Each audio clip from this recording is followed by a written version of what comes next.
Hi, everyone. Welcome to the last lecture of the class. Actually, I wanted to take care of a few details for you and then say just a short word about Wink's article and then kind of what we're trying to do in class this last quarter. So, details. One, I'd really appreciate it if you would fill out evaluations for the class. They're really helpful for me, and I won't be teaching this class for a couple of quarters now, and so I'd really appreciate your feedback because I'll probably be readjusting it for the next time. So yeah, I'll be in the middle of evaluating it, trying to add some new things, subtract some things, etc. Because I'll teach it probably in another year or so. So I'd really appreciate that. Second thing I want to say is thank you all for your contributions to class, to one another's learnings. This was a great class, and I really enjoyed it. I really enjoyed the level of engagement that you all have participated in with one another, with the material. You've been very thoughtful about it all and very kind in your responses and your posts and those kinds of things. I've appreciated the attitude of your journal reflections and your readings, even when you don't agree with something. You've tried to like find things that you can agree with, and then things that you want to or you disagree with or want to quibble with. So I've really appreciated that kind of posture for the class, and I think it contributes to a strong learning environment. So thanks again for a great class this quarter. Let me think. So for your paper, just a couple details for your paper. The first thing is just, it is a standard research paper. Again, 5 resources, normal margins, double spaced, footnotes, not endnotes, please, and then a bibliography of your sources. 5 sources, 3 of them can be in-class sources, 2 need to be academic articles or books. Basically, what that means is that they have footnotes in them, and then so those can be your 5. You can have more than 5, but you should have at least 5 of sources for your paper. As you can see in the discussion, when people are posting their project proposals, that you are all writing on a wide variety of topics, and so it's really interesting for me, and I learn a lot as I read these papers, and I'm really looking forward to reading them. If you need more resources, some topics I'm not as familiar with, others a little bit more familiar with, depending on kind of the things that I've researched in the past. And so if you need more resources, just reach out to me, and I'll try to do my best to see what I can get for you. Okay, so looking forward to a couple of cautions. Be careful of passive sentences. Be careful of using the word issue and the word engage too much. Those are just easy cliches to fall back on, and so just be careful of those. If you reread your paper, which I encourage you to do, then just notice the words that are repeated fairly often. You'll notice in group project and your précis that I generally highlight words that are repeated in a sentence or repeated in a paragraph a little too often. So you just be careful of that. And then just one quick thing about commas. If you have a prepositional phrase at the beginning of the sentence, make sure that you use a comma to separate it from the rest of the sentence. And then the second thing is I'm a big fan of the Oxford comma. And so if you have a list, make sure you have a comma right before the and, before the last item in the list. One other thing about block quotations. If you have a quotation that's over 50 words, usually you put it in block notation, which means that it's single space, it doesn't have quotation marks, and it's indented from the normal margins of your paper, 0.5 on the left and 0.5 on the right. So that's how you do a block notation, is that way to set the quotation apart. Okay, I think that's everything. Again, 10 pages minimum and then 15 pages maximum. Don't go under 10 pages and don't go over 15 pages. You should be able to say what you want to say in that limited amount of time. Okay, a couple of other things for class, more about content.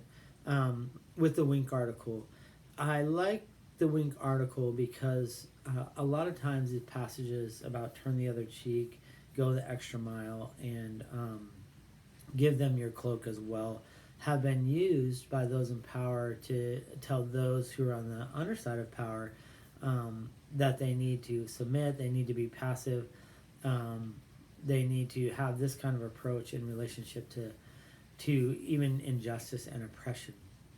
And what Wink tries to do is he tries to give the historical context for those and the cultural context for them in such a way that he wants to avoid the fight or flight or the passivity of just receiving something and that's unjust or might be oppressive and just receiving it because you have to turn the other cheek.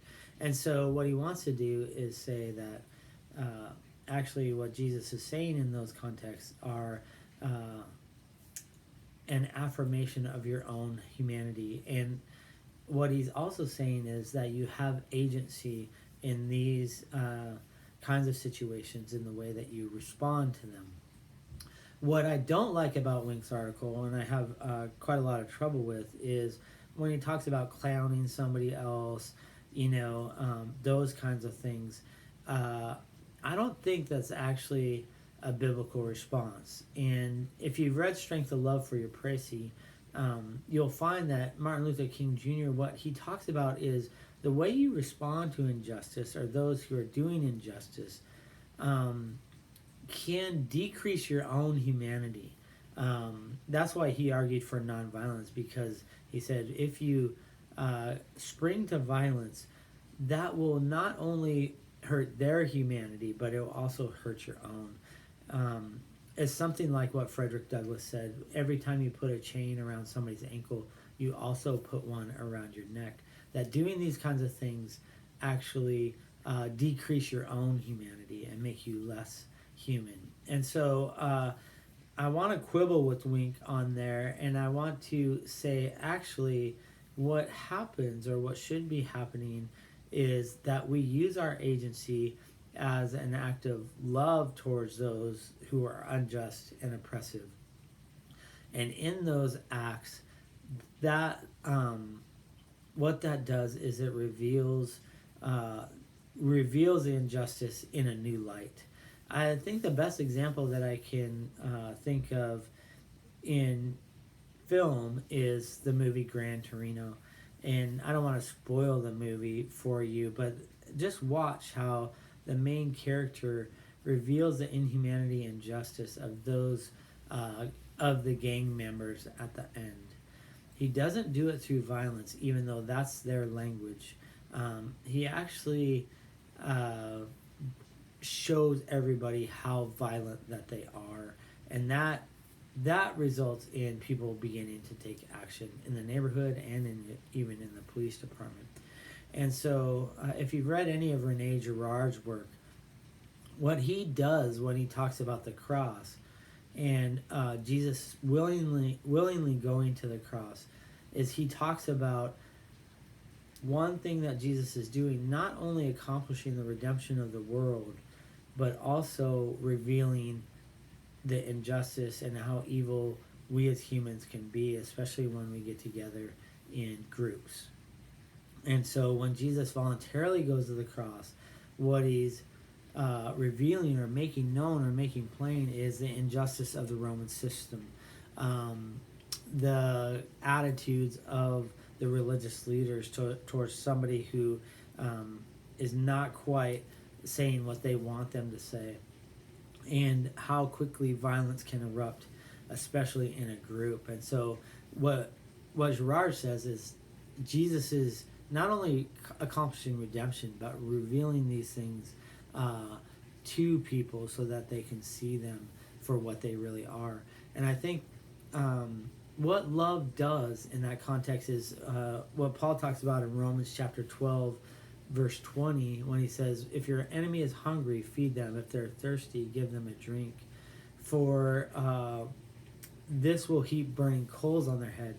And what he's saying is this just reveals who they are. And when you show a different kind of love, you take your own agency, assert your humanity, and respond in love, that does something. But I also want to say, and some of you said this in your discussion, is there are consequences to this. And when we confront evil in this kind of way, that may lead to more violence. It may lead to death. It may lead to other kinds of things. We can't prevent that in some ways. But we can try to make sure that our means are in line with what it means to practice the way and the truth of Jesus when we talk about injustice and we talk about oppression and those kinds of things. So I like Wink in the sense that he's affirming humanity, he's affirming agency, and he's helping us to think about the passage differently. I don't like Wink in the sense that, some of you have criticized his quotations of Alinsky and kind of alignment of Alinsky's methods, and in kind of Alinsky's attitude. And then I don't like that he wants to clown people, and I think that makes them less than human, and also when we do that, it makes us less than human.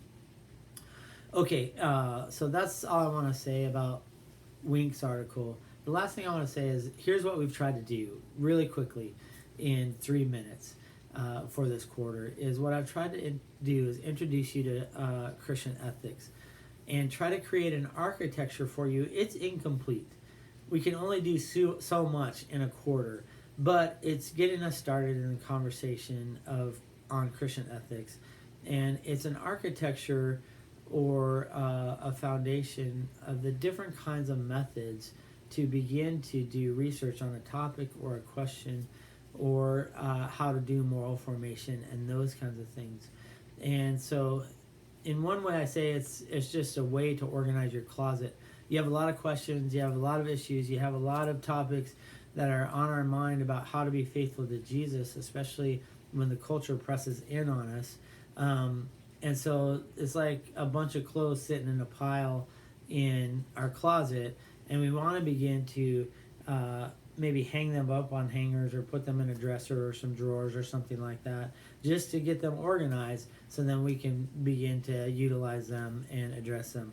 And so the 4 hangers that I try to give there are 4 methods that I kind of start with when we talk about topics and questions and issues in Christian ethics. The first one that I usually start with is the topical method. Does the Bible address this question directly or indirectly, or do we have to begin to draw principles from there?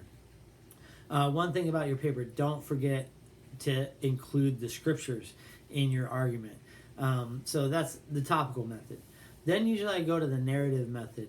What does the narrative method have to say about this question? Is there a change over time, like say with the use of violence in defense of justice, or the kind of affirmation and the rules about slavery in the Old Testament context in relationship to what's happening later in the New Testament, those kinds of things. And so what are the focal images that the scripture writers return to over and over again that we can begin to orient our ethical questions around and our moral imperatives around?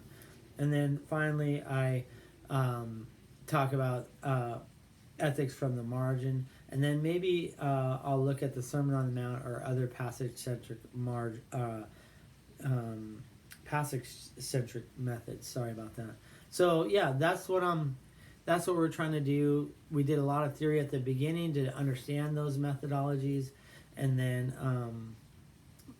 towards the end of class, we're beginning to try to apply them. We did race. You did several different topics in your group projects, and now you're doing other topics in your final paper. Okay, that's that's what I want to say about that. Thanks again for a great class, and I hope you have a blessed Advent and Christmas season.